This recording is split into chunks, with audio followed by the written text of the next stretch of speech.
এটা আসছে আমার প্রথমে নানাই করতো দোকানে, মামাই করে, মামার সাথে আমিও করি। আপনার বেশি বেচা কিনা দুপুর টাইমে। মিষ্টির শহর হিসেবে পরিচিত টাঙ্গাইল। পোড়াবাড়ির চমচমের খ্যাতি যেমন ছড়িয়ে আছে দেশ জুড়ে, তেমনি সাম্প্রতিক সময়ে এই জেলার আরেকটি খাবারও রয়েছে আলোচনার কেন্দ্রবিন্দুতে। সেটি হলো ঝাল চাপড়ি।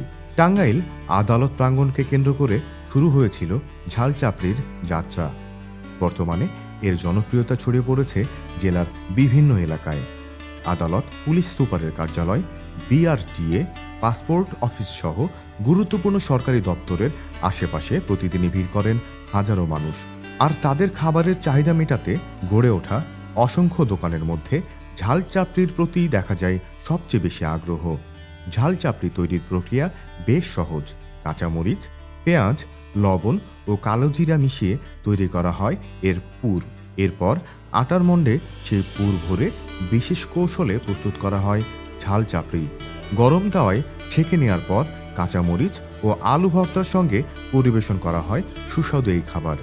স্বাদে ভিন্নতা থাকলেও ঝাল চাপড়ির দাম মাত্র 20 টাকা।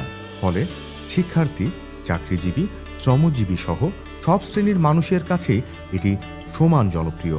আমি 20 বছর আগে তেইশার বাগান আগে পার গাড়ি থাকতো, পার গাড়ি চালাইতাম, সেই সময়ও খাইছি। আবার জানি ব্যাটারি গাড়ি চালাই, তাও এখানেই খাই, মানে খাই আরাম পাই।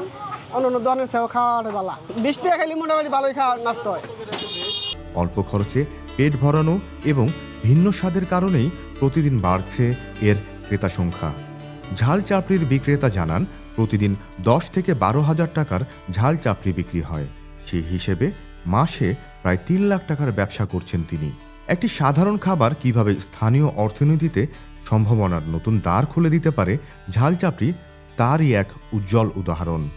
সরকারি চাকরির অপেক্ষায় না থেকে উদ্যোগী তরুণরা অল্প পুঁজিতে এমন ছোট ব্যবসার মাধ্যমেও গড়ে তুলতে পারেন স্বাবলম্বী ভবিষ্যৎ। প্রান্তিক কণ্ঠস্বর, ঢাকা।